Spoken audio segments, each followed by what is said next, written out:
Hi, and welcome back to new edition for Veterans Forum. My name is Rebecca Jennings, the North Attleborough Veterans Agent for the town. I have a special guest today, Jay Elias from the General Counsel of Dyer-Lake Funeral Home in North Attleborough. Welcome.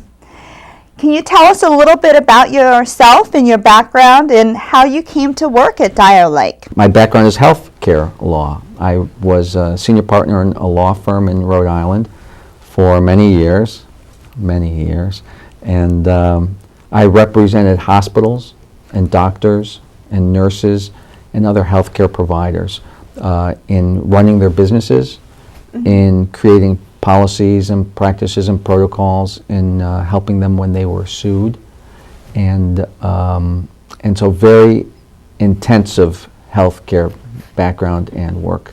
I also taught as a member of the adjunct faculty health law at Roger Williams University in Rhode Island and at Western New England Law School in Springfield at night.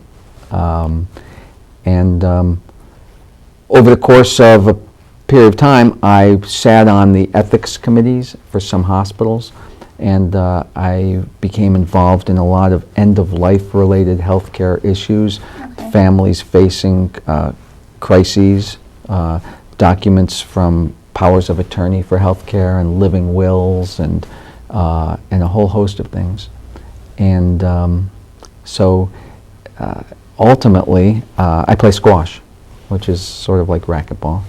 And I met Michael Lake on the squash court several years ago, and we just got to talking about what a unique model we may be able to create to have somebody like me being able to be a general resource to the families that his funeral home serves. And so I came to work there full time. I'm there for families if they have general questions. I'm there as a resource and a referral to area professionals, whether or not they're lawyers or accountants, insurance people, bankers, because I don't provide specific legal counsel. Right. I make referrals at absolutely no cost. It's a complimentary service. And sometimes they just need a sounding board and someone to help just organize their thoughts, either after someone's died or when they're doing planning in advance, estate planning.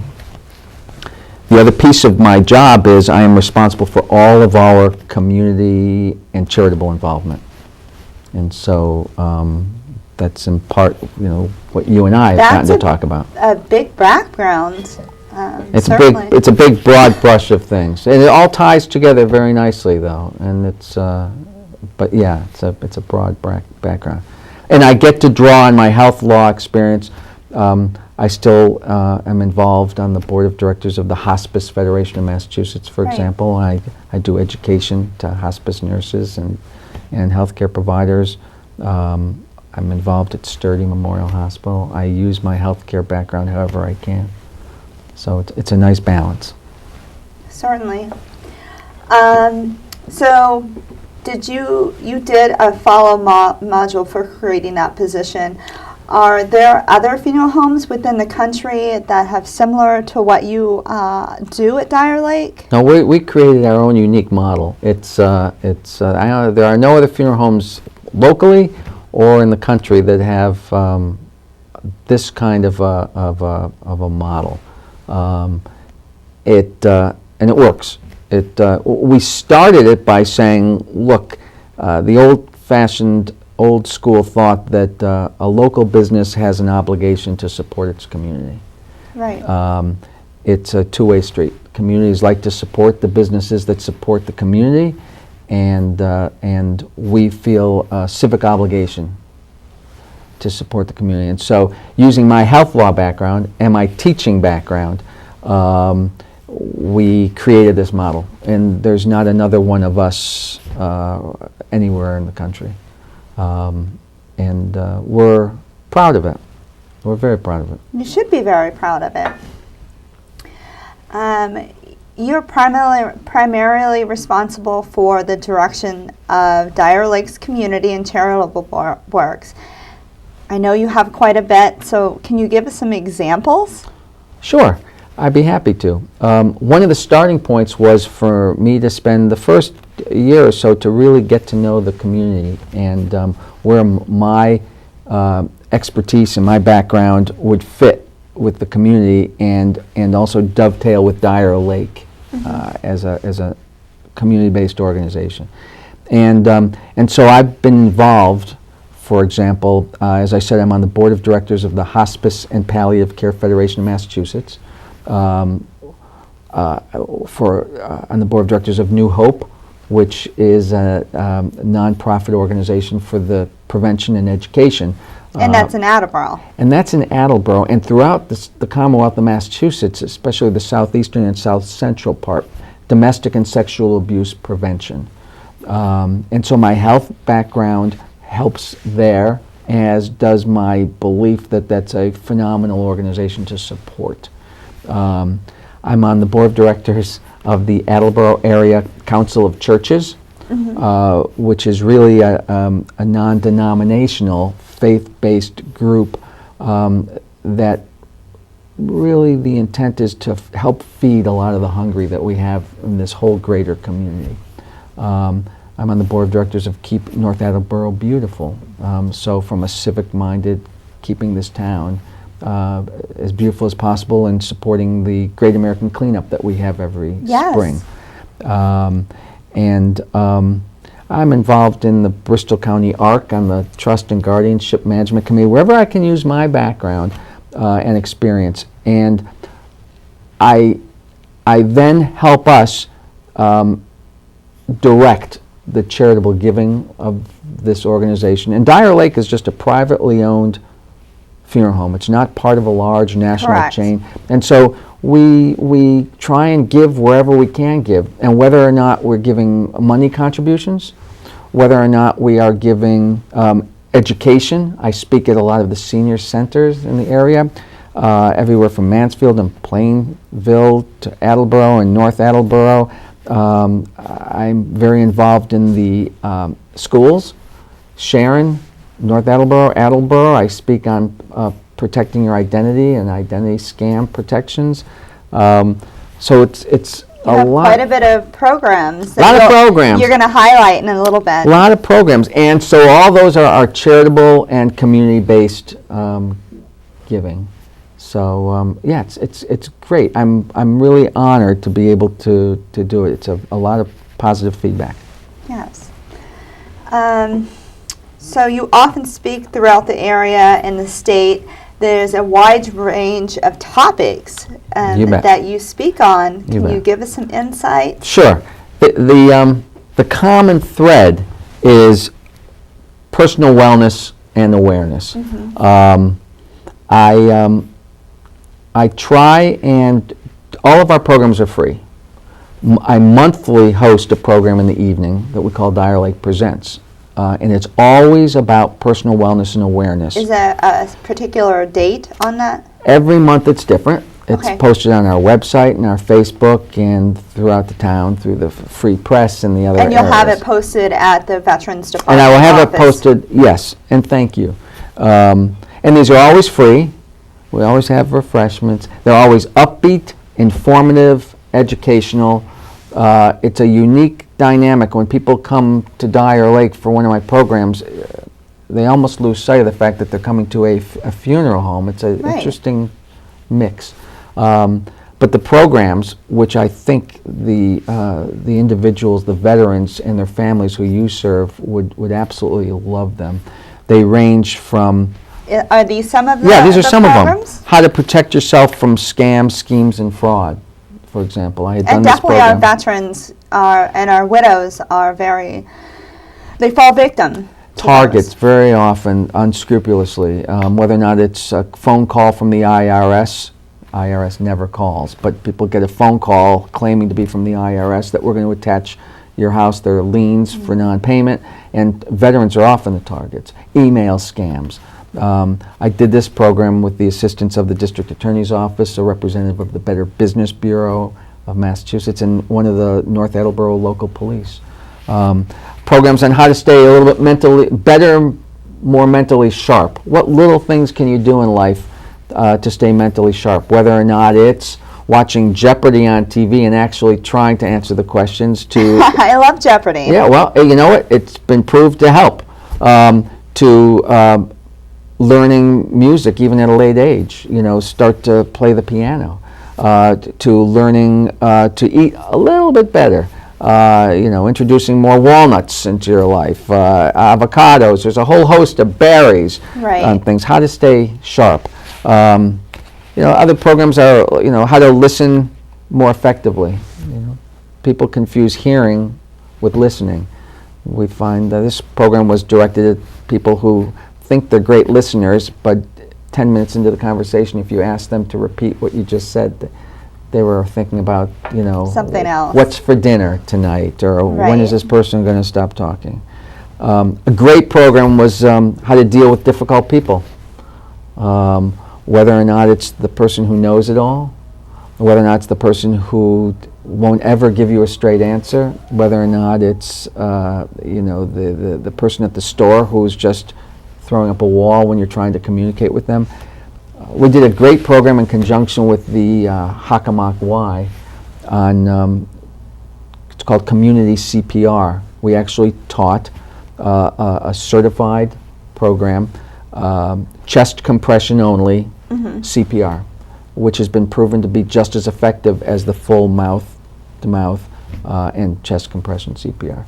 So every month we do these programs. How long have you been doing these programs? I've been doing these programs for 4 years, and so I've probably done about 50 programs so far.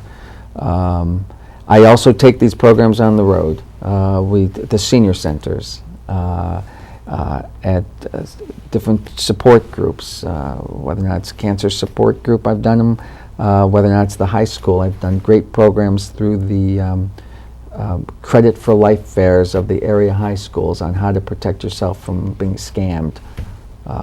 So all these programs are tremendously informative, and I think the veterans and their families would just love them. They can directly call us, watch us, look on the website, come to your office, find out what's there. There's no cost. I did a great program with an area attorney about a year ago on directly geared towards veterans, on understanding veterans' benefits through the federal government, and that was a terrific program. I also wanted to mention one other program that we offer that I think many of your veterans would find very helpful, and we offer monthly group grief support meetings with a licensed social worker. It's absolutely no cost. It's once a month. Anybody can just call the funeral home and find out the schedule for the coming month. I know that the next meeting is on December 19th. They're held from 5 to 6 o'clock in a private area of Dyer-Lake. They meet with a licensed social worker. People can talk if they want to. They can just listen. They can come 1 month or many months. We are the only funeral home in the area, and I believe throughout Massachusetts, that offers an actual social worker, not just some taped message on a website or some referral books. And so it's group support, and I would encourage you, I'll leave you the information, if I may, at the Veterans Office. And we can certainly post that on our window outside of the office. And thank you, that would be wonderful.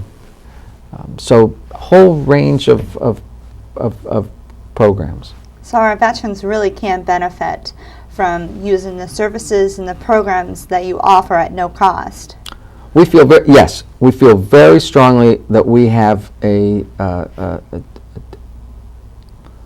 deep obligation to do whatever we can for our veterans.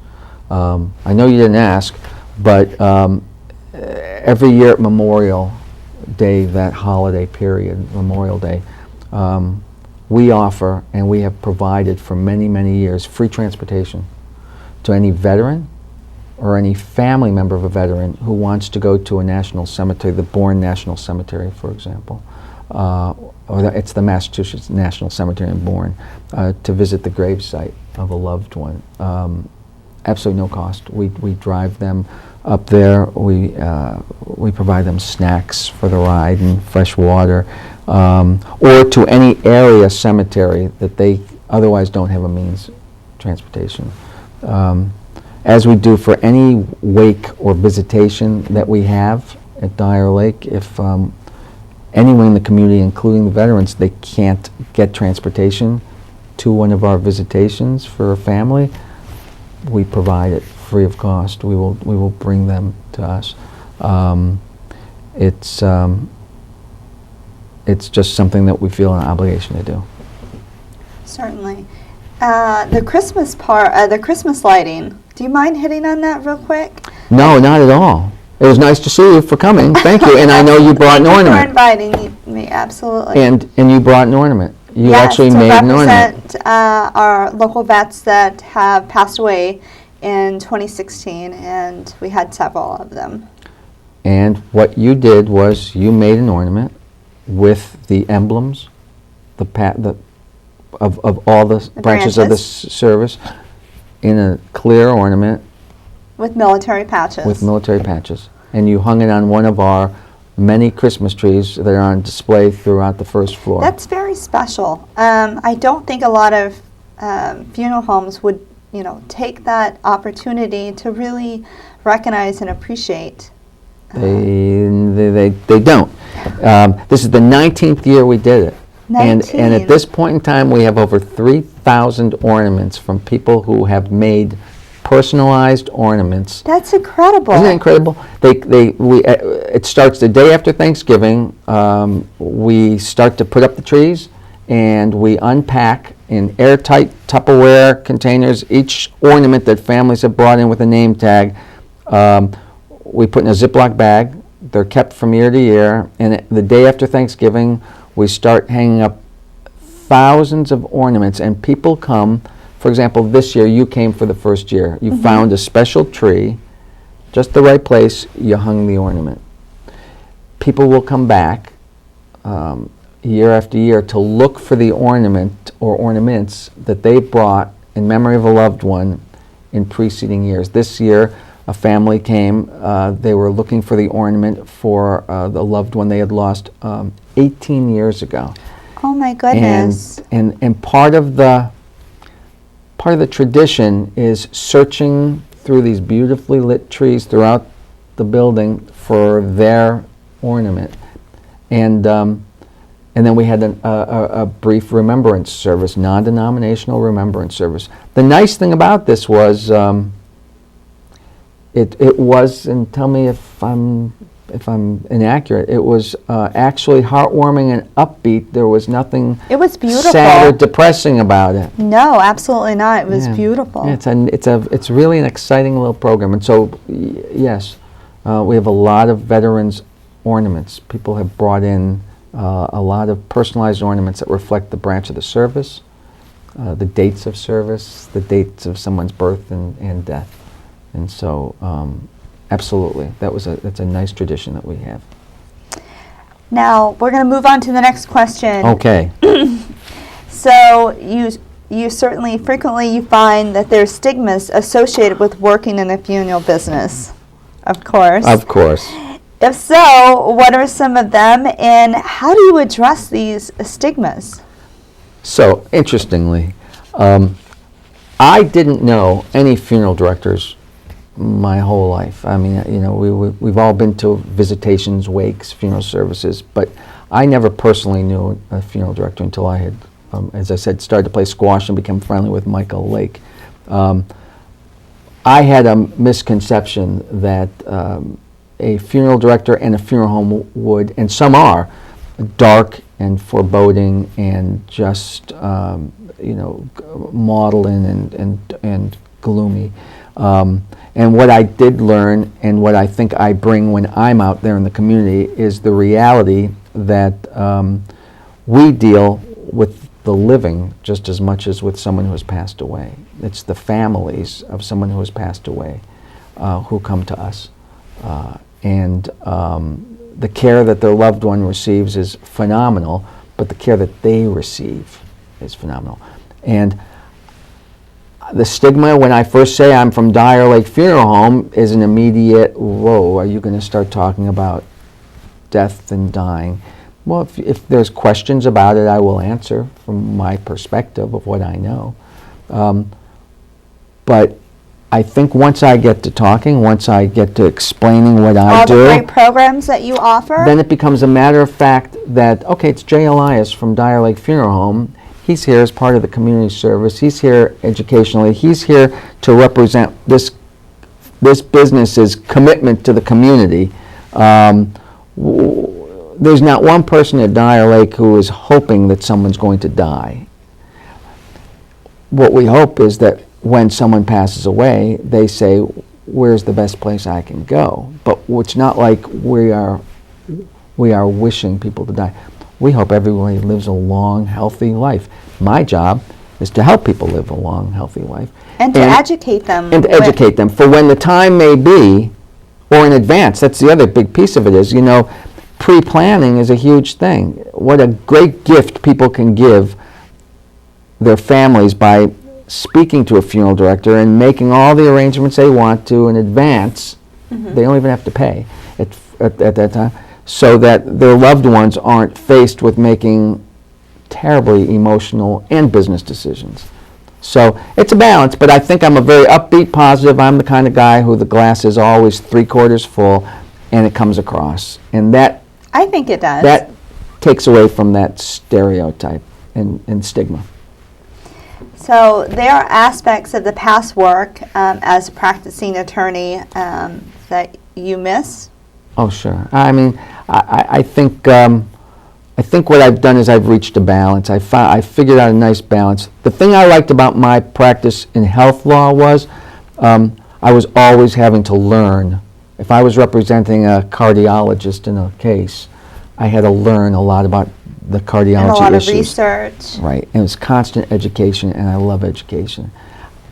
I've learned to transfer that to the programs that I do, so that I do it, whether or not it's how to be an effective listener. I always introduce some elements of science and education and fun, and I can draw on my my love of researching, which is what I really liked when I was an attorney, and I apply it to these programs and to my And my it interactions. shows, it certainly shows.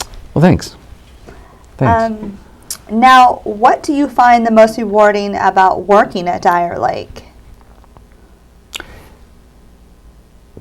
A couple of things. Maybe one of them is something that you touched on, which was me being able to help eliminate or minimize that stigma of when people walk in the door or they come to a program at a funeral home, that it's not going to be depressing and it's not going to be frightening that they're in a funeral home. It's a beautiful facility, as you've seen. It is very beautiful. And it's light and bright and comfortable and comforting. And so I think one of the most rewarding things is for me to have people actually want to come to a program at a funeral home to learn to be a better person. It's no easy feat. And knowledge, learning the knowledge to Right. protect yourself. Right. And it's not an easy task to be able to, and people will come and they'll say, you know what, I can't tell you how many people have come to programs, or for example, the holiday tree lighting and open house, and say, boy, I hate to leave. And then I'll say to them, you are at a funeral home. And they'll say, I sort of lost track of the fact that I'm in a funeral home. And to me, that speaks volumes, that they say, I want to be here, I enjoy being here, I don't have that that uncomfortable unease about being here. So that's very rewarding. The other thing is educating, whether or not it's at a senior center or at a high school, whether or not it's with the Council of Churches or in the hospice realm. I know I'm able to get through little bits of information that I'm hoping people will take away and say, I knew a little bit more after I heard you speaking, Jay, than I did before I came in. And that's tremendously rewarding. Absolutely. Now, what do you find the most challenging part of your work? I know there's got to be some challenge. The immediate resistance to when I first say, Jay Elias, well, it's an interesting concept. Jay Elias, I'm the legal counsel at Dyer-Lake Funeral Home. Well, that's just threw a lot of interesting things in there. Why does a funeral home need a full-time legal counsel? Well, because of what I explained. And okay, you're from a funeral home, and sometimes people start to close their ears right away and think, okay, if you're going to try to sell me a casket, that's not what I'm here to talk to you about, right? Yes. And so after I break through that resistance, and they realize, wow, we're in it for the long haul. We're here to help. We're here to be embracing and encompassing in the community, and I'm not here to I'm not the Grim Reaper. That kind of goes along Not with the the Grim stigma that Reaper. you talked about. That's right. I'm not the Grim Reaper who's here to collect people. So that's the resistance that I overcome, and that's extraordinarily rewarding, and that's the challenge. But at this point in time, I think we've made some significant inroads when people drive by the funeral home, when they come for a program, when they come for a service. And it's an opportunity like this right now with you that really goes a long way. So thank you for allowing me to do And that. I appreciate you coming on this show today. You really highlighted some great resources and education that not only our veterans and our families within the community can certainly take advantage of, but just regular folks that are learning to not only cope with the loss of their loved one, but also understand what kind of programs that are available to really help them. So I appreciate Jay for coming on this show. Oh, thank you for having me. If anybody has any questions about anything, they can just give me a call over at Dyer-Lake. And that's what I'm Awesome. there for. So thank you. So much. Before we close out the Veterans Forum show, there's a few things that I wanted to talk about. The first one is Wreath Across America. They are coming to American Legion Post 234, and that is actually December 13th. Last year, they were gracious enough to come to North Attleborough at the Emerald Square Mall. And for those folks that don't know what Wreath Across America is, it is a nonprofit that has several different locations. There's about 1,100 locations throughout the United States, and they place wreaths on our fallen, and really to recognize what the things that they've done and show support for everything. And they have several different volunteers that come and do that every year. If you're interested in additional information, wreathsacrossamerica.org. You can certainly donate to them or just learn about all the great things they do. Additionally, the other thing that I wanted to talk to you about, we had our first annual Veterans Day Christmas party, and we had about 120 veterans and spouses that came and had a wonderful dinner at Belisano's restaurant, and that was largely thanks to a lot of our members within the community that donated. So next year, look forward to the Veterans Christmas Party, and I hope to see you there. Thank you so much for tuning in, and until next time, I will see you soon. Thank you so much.